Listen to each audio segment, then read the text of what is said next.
हे कृष्ण कर्मणाः तस्मै संज्ञानिरूपाय नमोस्तु परमात्मने।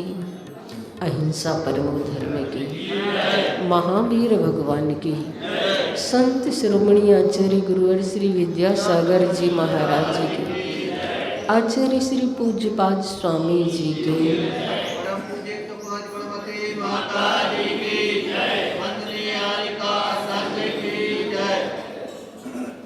कल हमने समझा था कि हमारी आत्मा ही हमारी गुरु है। तो फिर यहाँ पर प्रश्न किया जाता है कि जब तुम्हारी आत्मा ही स्वयं गुरु है तो फिर धर्माचार्य, दीक्षा गुरु, शिक्षा गुरु आदि वो सब क्या है? इस बात को लेकर के यहाँ पर आचार्य पूज्यपाद स्वामी गाथा कह रहे हैं। नाज्ञो विज्ञत्य मायाति विज्ञो नागत्तुमिच्छति निमित्तमात्रमन्यस्तु गते धर्मस्ति कायवत्। गुरु आदि के उपदेश से अज्ञानी विज्ञत ज्ञान दशा को ना आयाति प्राप्त नहीं हो सकता, और विज्ञा ज्ञानी जो होते हैं अज्ञत अज्ञानता को न रिच्छति प्राप्त नहीं होते हैं। अन्य अध्यापक गुरु आदि तो ज्ञान प्राप्ति में निमित्त मात्रम केवल सहायक मात्र होते हैं। गते धर्मास्ति कायवत्, जैसे धर्मास्ति काय धर्म द्रव्य जीव और पुद्गल को चलने में सहायक होता है, ऐसे ही गुरु हमारे जीवन में सहायक होते हैं। यहाँ पर बहुत अच्छी बात कही जा रही है। आचार्य पूज्यपाद स्वामी ने इस कारिका में उस शिष्य के आक्षेप का समाधान दिया है। जो शिष्य कह रहा है कि जी आत्मा का आत्मा ही गुरु होता है, तो फिर अन्य धर्माचार्य, दीक्षा गुरु, शिक्षा गुरु आदि इस सामान्य गुरु हमारे लिए निमित्त मात्र हैं, तो फिर उनकी सेवा विनय आदि नहीं करना चाहिए, क्योंकि खुद का गुरु खुद हमारी आत्मा है। आचार्य इसका समाधान देते हुए कहते हैं कि देखो, उपादान दृष्टि की प्रमुखता से ये कारिका कही गई है। उपादान की दृष्टि से यानी कि स्वयं के अंदर कितनी क्षमता है, स्वयं के अंदर किस प्रकार की शक्ति है, उस शक्ति को लेकर के इस कारिका का विषय दिया गया है। और यहाँ पर बताया जा रहा है कि कोई भी अज्ञानी से लेना है अभव्य। अगर कोई अभव्य जीव है तो उस अभव्य जीव को भव्य नहीं बनाया जा सकता, चाहे तीर्थंकर भी क्यों ना हो, वो उस अभव्य के लिए भव्य नहीं बना सकते हैं। अभव्य मिथ्या दृष्टि जो है उसको कभी सम्यक दर्शन हो ही नहीं सकता है। तो उसके लिए कोई भी, चाहे तीर्थंकर हो, बुद्ध पुरुष हो, महापुरुष हो, उसे ज्ञान सम्यक ज्ञान नहीं दे सकते हैं।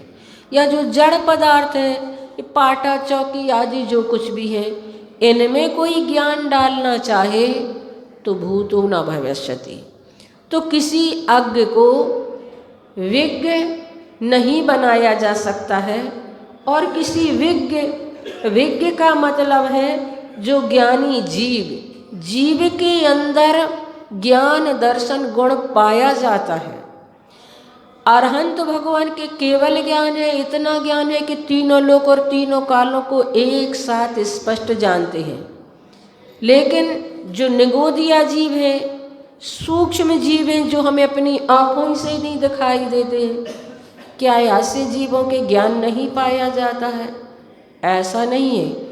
उनके पास भी ज्ञान गुण तो रहेगा ही रहेगा।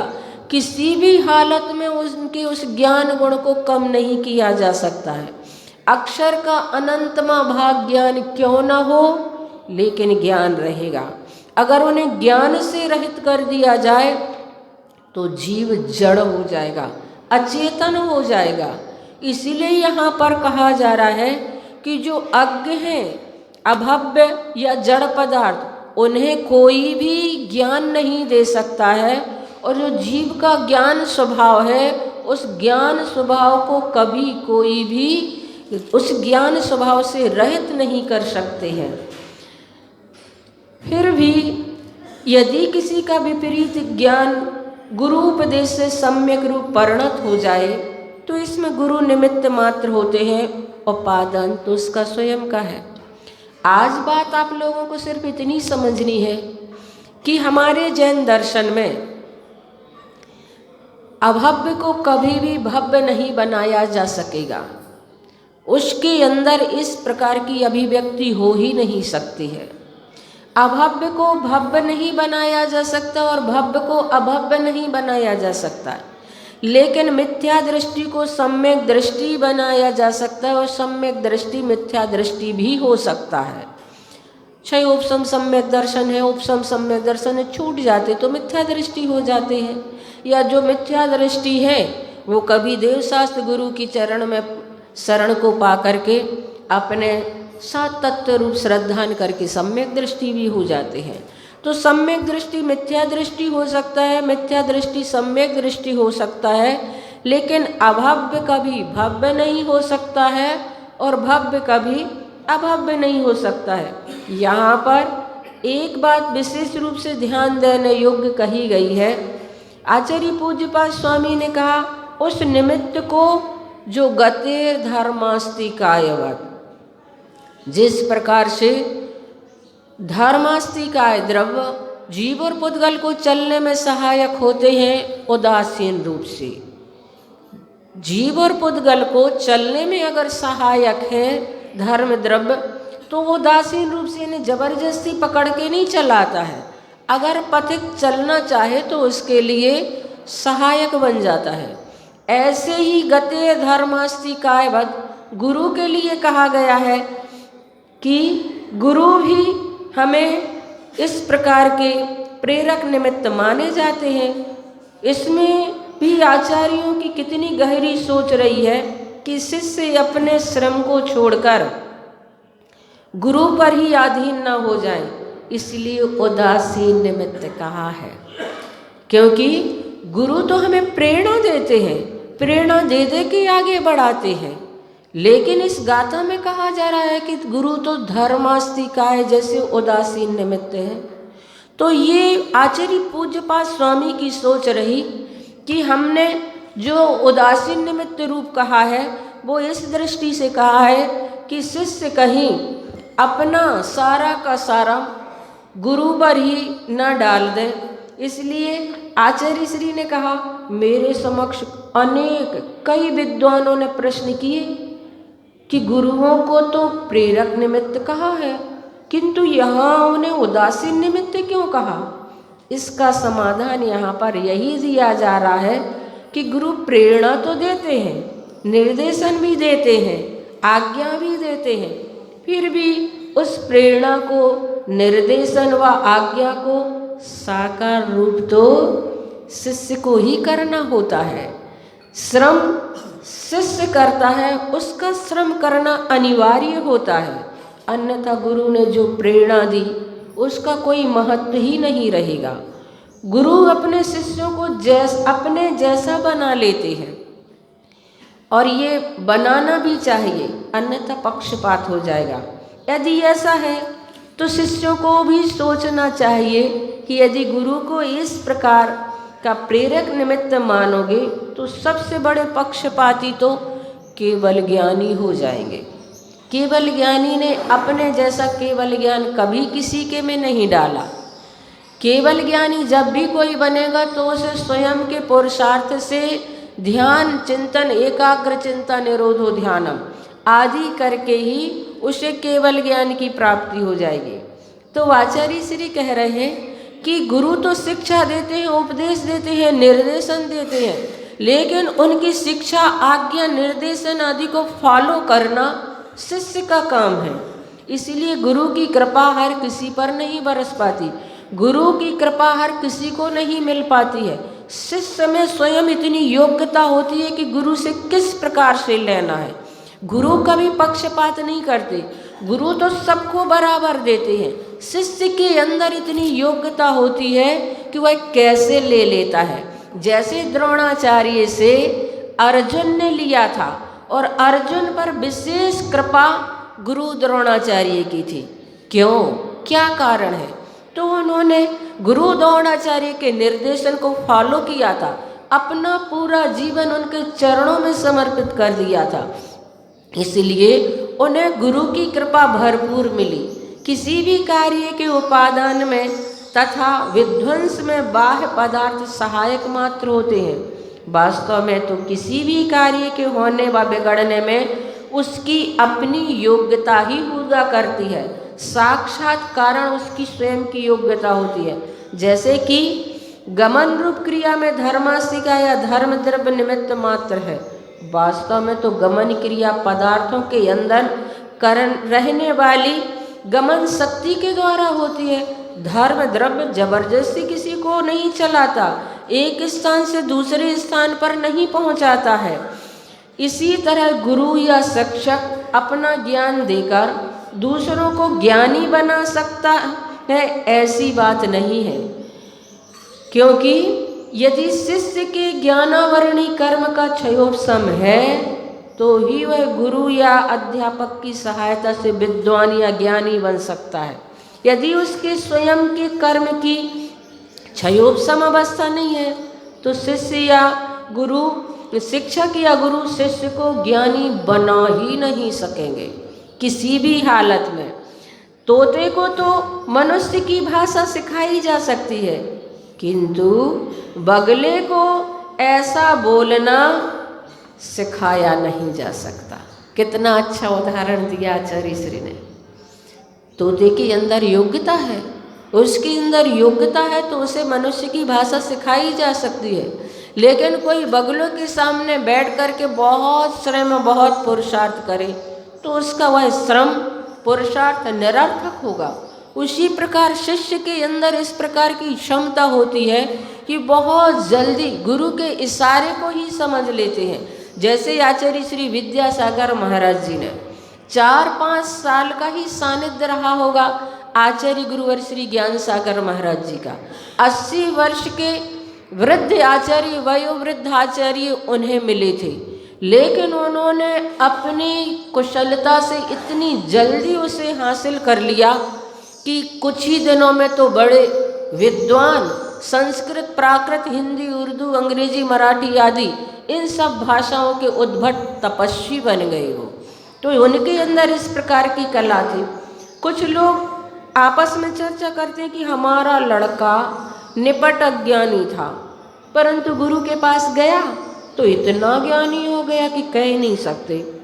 उसे देखकर ऐसा लगता है मानो उसने गुरु के सारे गुण ग्रहण कर लिए, या मानो उसके गुरु ने उसमें अपने समस्त ज्ञान ही उड़ेल दिया हो। कैसे? आचार्य श्री कह रहे जैसे एक जग से दूसरे जग में पानी उड़ेल देते, ऐसा उड़ेल दिया हो। हमारा लड़का तो बिल्कुल ठूंठ सा था, अब तो उसमें सरस्वती उसके मुख के अग्रभाग पर विराजमान है। यह तो निमित्तगत व्यवहारिक भाषा है। व्यवहार में ऐसा बोला जाता है कि हमारे बच्चे को इतना ज्ञान दे दिया, लेकिन इसमें भी विचार करेंगे तो यही पाएंगे कि पूर्व से ही उस लड़के के अंदर ज्ञान प्राप्त करने की क्षमता विद्यमान थी। गुरु या शिक्षक के निमित्त से उसका ज्ञान जो ढका हुआ था वह उद्घाटित हो गया, वह प्रकट हो गया, तो कहने में आ गया कि गुरु ने विद्वान बना दिया। यदि स्वयं में ज्ञान शक्ति ना हो, ज्ञान प्राप्त करने की क्षमता या योग्यता ना हो, तो गुरु भी ज्ञानी नहीं बना सकेंगे। जैसे रेत को कितने बार भी पे लें तो भी तेल नहीं निकल सकता, किंतु तेल को एक बार पेलने से ही उसमें तेल निकल आता है। उसी प्रकार जिस प्रकार की क्षमता शिष्यों के अंदर होती है और उस प्रकार से हासिल कर लिया करते हैं। लेकिन व्यवहार में ये कहा जाता है कि हमारे गुरु हमारे लिए ज्ञान प्रदान कर रही है और ज्ञान प्रदान कराने में सहायक है। इस बात का भी अपने आप में बहुत महत्व है। कहीं कृतज्ञ भी ना हो जाए। ज्ञान की क्षमता तो है तो फिर पढ़ लेना चाहिए, फिर स्कूल क्यों भेजते हैं बच्चों को? जब उस बच्चे के अंदर क्षमता है तो फिर तो वो तो पढ़ लेगा पुस्तकें, लेकिन नहीं, ज्ञान तो है, उस ज्ञान को उद्घाटित कराने वाले गुरु होते हैं। इसलिए हमेशा स्मरण में लाते रहना चाहिए कि यथा समय उसकी यथा योग्य उन आचार्य गुरु आदि की सेवा वैयावृत्ति आदि करने में अग्रणी होना चाहिए। और विशेष पॉइंट आचार्य श्री ने दिया है, अगर हमें अपने ज्ञान के क्षयोपशम को बढ़ाना है, गुरुओं के प्रति किया गया उचित सम्मान ही हमारे ज्ञान की अभिव्यक्ति में कारण होता है। बहुत बढ़िया पॉइंट दिया है आचार्य श्री ने कि गुरुओं के प्रति हमारा उचित सम्मान ही हमारे ज्ञान की अभिव्यक्ति में कारण होता है। इसलिए पहले गुरुकुल जो हुआ करते थे, उस गुरुकुल में शिष्य ऐसे बैठते थे नीचे और गुरु को उच्च आसन दे करके उनके शिष्यों के लिए वो शिक्षा दिया करते थे। आज की पद्धति शिक्षा पद्धति है कि विद्यार्थी जो होते हैं वो तो बेंच पर बैठे होते हैं और शिक्षक को खड़े होने के लिए रूल्स हैं, वे खड़े हो करके बच्चों को पढ़ाएं। अब आप स्वयं सोचिए, जिसे ज्ञान प्राप्त करना है उसके अंदर वह विनय कैसे आ पाएगी? फिर अगर इस प्रकार के रूल्स बना दिए, जैसे घड़े को भरना है तो घड़े को हमें उस स्थान के नीचे रखना चाहिए जहाँ से पानी आ रहा है, जहाँ का स्रोत है, वहाँ से वह प्राप्त कर सकेगा। उसी प्रकार अगर हमें ज्ञान प्राप्त करना है तो गुरु के चरणों में हमें अपने आप को पूर्ण रूप से समर्पित करना होता है, तब कभी हम ज्ञान प्राप्त कर सकते हैं। आचार्य श्री का ये पॉइंट बहुत ही महत्वपूर्ण है कि गुरुओं के प्रति किया गया उचित सम्मान ही हमारे ज्ञान की अभिव्यक्ति में कारण होता है। अगर वास्तव में हमें अपने ज्ञान का क्षयोपशम बढ़ाना है, अगर वास्तव में हमें लगता है कि हमारी बुद्धि विकसित हो, तो जो हमारे गुरु हैं उनके प्रति हमारा सम्मान का भाव, उनके प्रति हमारी सेवा का भाव, उनके प्रति हमारी वैयावृत्ति का भाव निरंतर बना रहना चाहिए। समय अपना हो गया है, 9 बार बड़े बाबा का जाप करेंगे। ओम ह्रीं श्रीं क्लीं मैं बड़े बाबा नमः।